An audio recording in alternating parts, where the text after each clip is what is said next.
और बात करते हैं मैन्युफैक्चरिंग सेक्टर की, जिसके लिए सरकार राहत देने का प्लान कर रही है। सूत्रों के मुताबिक सरकार रॉ मटेरियल पर targeted short term custom duty rebate और वर्किंग कैपिटल की उपलब्धता बढ़ाने के लिए जीएसटी रिफंड्स को फास्ट ट्रैक कर सकती है। वेस्ट एशिया में युद्ध के चलते खासतौर पर एमएसएमई मैन्युफैक्चरिंग की लागत 15 से 25% तक बढ़ चुकी है।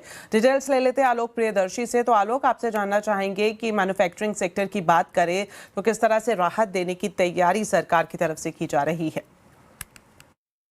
बिल्कुल, देखिए, एमएसएमई मैन्युफैक्चरर्स को राहत देने के लिए सरकार इंपोर्ट ड्यूटी, जीएसटी और फ्रेट के मोर्चे पर कर सकती है बड़े ऐलान।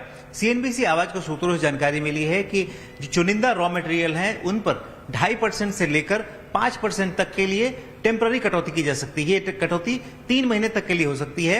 एक तरह से रिबेट कह सकते हैं। दरअसल इसमें जो रॉ मटेरियल्स हैं, खासतौर से जो मेटल, प्लास्टिक या टेक्सटाइल इनपुट से जुड़े हुए, उन पर 2.5% तक रिबेट और जो कंपोनेंट्स हैं उस पर 5% तक रिबेट देने का ऐलान किया जा सकता है। दूसरा मोर्चा है जीएसटी रिफंड की समस्या बहुत बढ़ती जा रही है, लिहाजा सरकार इसको स्ट्रीमलाइन करने की कोशिश कर रही है, फास्ट ट्रैक करने की कोशिश कर रही है। जो हमें जानकारी मिल रही है कि इन्वर्टेड ड्यूटी स्ट्रक्चर से रिलेटेड जितनी भी रिफंड्स हैं उनको 7 दिनों के अंदर सरकार देने का ऐलान कर सकती है।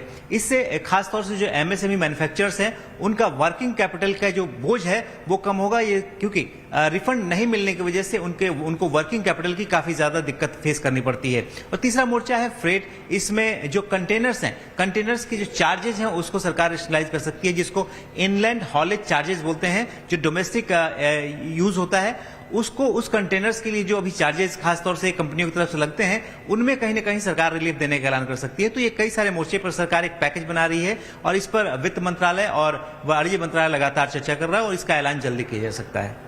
जी, शुक्रिया आलोक इस पूरी जानकारी के लिए।